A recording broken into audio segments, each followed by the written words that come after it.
Safiya was known for her elegance and wisdom, and she was born in Banu Nadir tribe, a Jewish tribe in Medina. Her life took a drastic turn after Battle of Khyber, when her husband and her father were killed during that battle.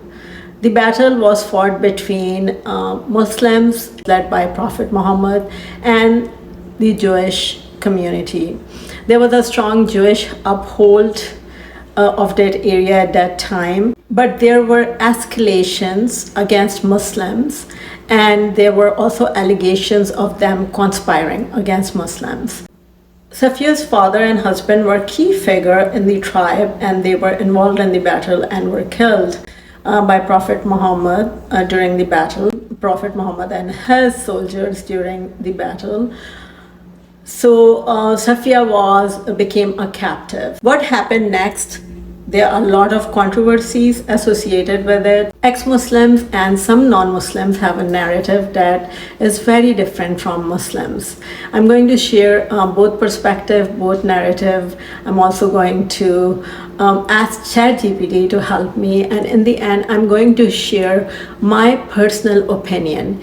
I respect Prophet Muhammad and I side with Muslim narrative, not because my forefathers were Muslim, but because I have used my critical thinking, and I'm going to share my opinion, which is based on critical thinking, in the end of this video. So Prophet Muhammad gave her a choice. He invited her to Islam and then gave her a choice of freedom to go back to her people, or if she chose to marry him. According to Muslim perspective, she chose to marry him. And I have a question, and I'm going to ask ChatGPT, but please feel free to answer this question, that if she has a choice to go back to her tribe and her people, why she chose to marry Prophet Muhammad. Hey ChatGPT, why did Safiya choose to marry Prophet Muhammad when he gave her a choice to embrace Islam and marry him, or be free and go back to her tribe? Why she didn't pick going back to her tribe? That's a really thoughtful question. Safiya's decision makes more sense when you consider her circumstances at that time and what freedom really meant in her world. After the Battle of Khyber, Safiya's life changed drastically.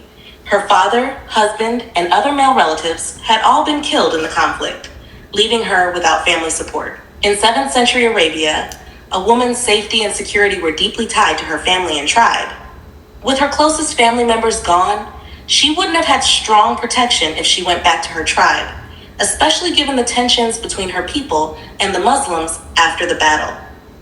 Returning could have left her vulnerable or even ostracized. When Muhammad offered her the choice to return or marry him, choosing marriage meant gaining a stable and respected position within the Muslim community.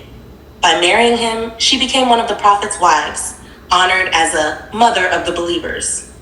This gave her status, respect, and protection, something she might not have had if she returned alone to her people. Additionally, some accounts suggest that Safiya saw Muhammad as kind and respectful, which may have made her feel more comfortable with the marriage. So, her decision was likely shaped by practical reasons for security and respect in a difficult situation, rather than just a straightforward choice between freedom and marriage. I did not even know the last part, but it does make sense. A lot of ex-Muslims and critiques question Safiya's consent too, because there is a very big power imbalance between a captive and a powerful leader like Prophet Muhammad. So let me ask ChatGPT what she has to say. What do you have to say about the consent that Safiya gave to Prophet Muhammad based on their power imbalance? And please share a Muslim and critique, especially ex-Muslim perspective. This is a significant question, and it's one that sparks a lot of discussion. Let's look at the perspectives surrounding the issue of consent between Safiya and Prophet Muhammad, both from critics and from within the Muslim perspective. Critique on consent. Critics, including some ex-Muslims, argue that Safiya's consent was complicated by the power dynamics and circumstances surrounding her situation. They point out that, as a captive who had just lost her husband, father, and family members in a battle against the Muslims, she may not have had full agency or freedom to make a choice as we would understand it today. For them, the choice to marry Muhammad was likely shaped by her vulnerability, limited options, and the difficult circumstances she found herself in, rather than clear, enthusiastic consent. Critics question whether a captive woman who had experienced recent trauma could truly be in a position to make a free and genuine decision. Muslim perspective on consent. In the Muslim perspective, the story of Safiya's marriage is often seen differently, emphasizing Prophet Muhammad's compassion, respect, and his offering of a genuine choice. According to Islamic traditions, Muhammad offered Safiya the chance to return to her tribe or to embrace Islam and marry him, framing it as an option rather than a command. Muslim sources highlight that he showed her kindness and respect, ensuring she was treated with honor rather than as a prisoner. The fact that she chose marriage is interpreted as her willingness to join his community and an indication that she felt safe and valued under his care. Additionally, Muslims often emphasize the historical context. Marriage in that era frequently served as a form of protection and social stability, especially for women without family support. The marriage elevated her from the status of a captive to the respected title of Mother of the Believers, which gave her honor and security. From this perspective, the marriage is seen as a compassionate choice by Muhammad to provide her with a secure and respected role within the Muslim community. Balancing historical context and modern understandings of consent. Modern readers often grapple with this story because the concept of consent in 7th century Arabia was different from today's standards. The options available to women in Safiya's time were limited, and marriage was one of the few ways a woman could secure social standing and protection. For Muslims, this historical context provides understanding, seeing the marriage as a blend of compassion and practicality. I just have to add that what I'm saying, there's no controversy in that. Everyone does agree that Prophet Muhammad treated Safiya with kindness, care, and compassion when she was his wife.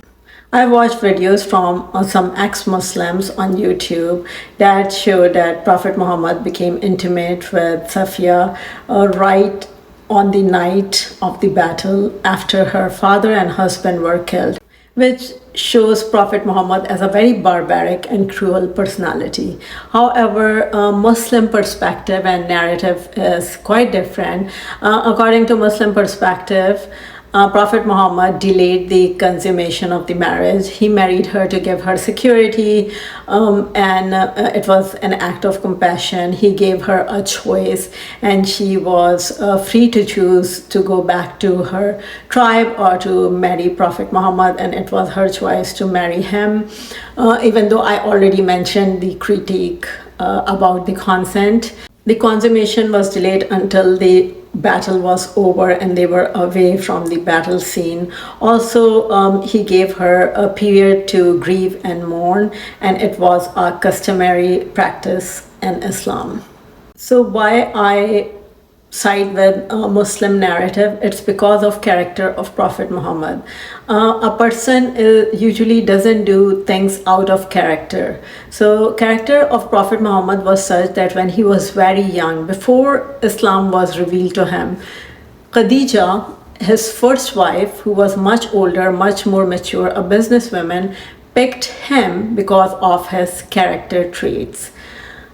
Again, when he was with Khadija and Islam was not even revealed to him, he used to go to a cave and used to sit there in solitude for extended period of time. He had a regular practice of meditation because he knew there's something, there's a deeper meaning to all this, and he was searching for something bigger. And he was doing it for several years. And actually, when Quran was revealed to him, correct me if I'm wrong, from my memory, what I remember is that he was in a period of solitude in that cave for 40 days by himself. So a person who is all about reflection cannot be this cruel and barbaric, cannot be a womanizer. They are completely two different characters.